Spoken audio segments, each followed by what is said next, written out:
Unfortunate part behind jiu-jitsu is that at times we get hurt. Accidents happen. I truly believe that in most scenarios, accidents or injuries are completely accidental. It's very, very rarely happens where these injuries are intentional in a vicious way. However, accidents happen simply because it is a physical sport.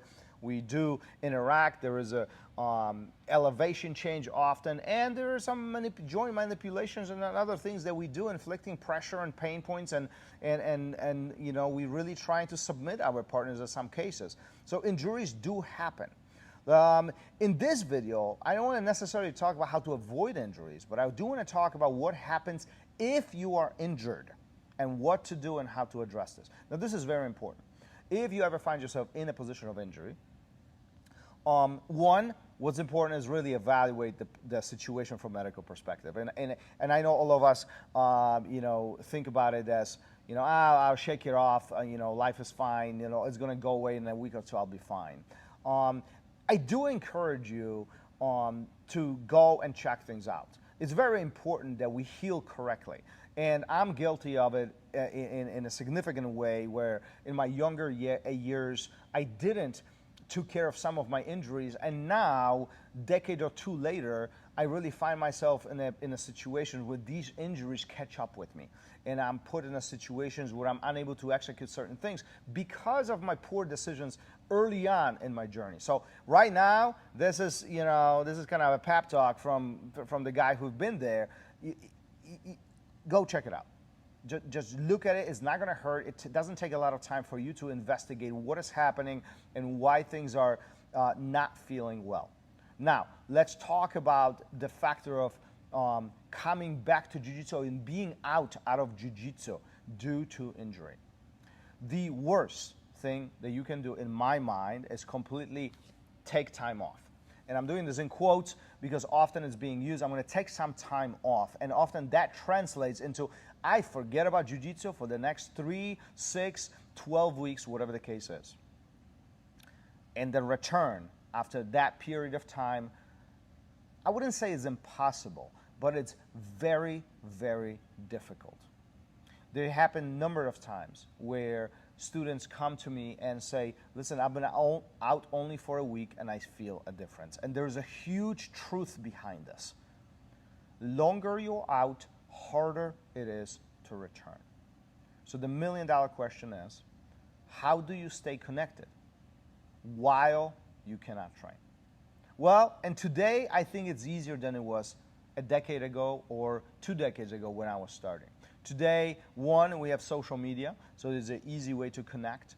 2, we have it right there, video interaction, right? You can stimulate your jiu-jitsu habits via video, via lessons, via Zoom classes, via purchasing DVDs or subscription services. All that is keeping you engaged, and that is the key, staying engaged. But beyond all of this, I highly encourage you to actually come and visit the Academy.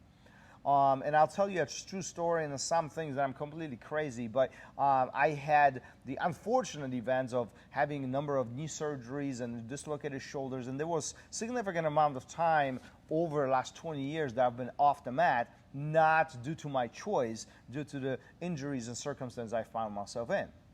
And I always drove and pushed hard for my training schedule to remain the same. What does that mean? If prior to the injuries, I visited Academy, let's just say 5 to 6 times a week. During the injury, I made a point to be at the Academy at least half of that. At least half of that. No matter what was happening, I made a point to make it to the Academy. And often, actually, I was there just like I would be training. So what was I doing at the Academy if I couldn't train? Well, I set out right at the edge of the mat. Made notes. What was taught, what was the instructor talking about, the key points of the techniques that were being shown. I talked to my training partners, I got their view. Often, I even sat on the mat while they were training and drilling right in front of me because I wanted to stay engaged. I wanted to stay within the jiu-jitsu community and within the class. And really, when my injury was over and I was ready to return, my return was like nothing ever happened, because I jumped into the class without skipping a beat, and everything was good. Obviously, the factors of conditioning and being a little rusty and my timing being off, all those exist. However, my mind was being stimulated throughout the entire time of the injury. Now, call me crazy. I know for some of you that might be impossible, but it's a thinking point, something to anchor on. What do you do during injuries? You don't have to be out. You don't have to disconnect. Matter of fact, once you disconnect, returning back on the mat could be challenging, if not difficult. So, if you need any help on this, always feel free to reach out. You can contact me anywhere. I'm more than happy to always engage in, stimulate you in any way you possibly can, and help you through those difficult times.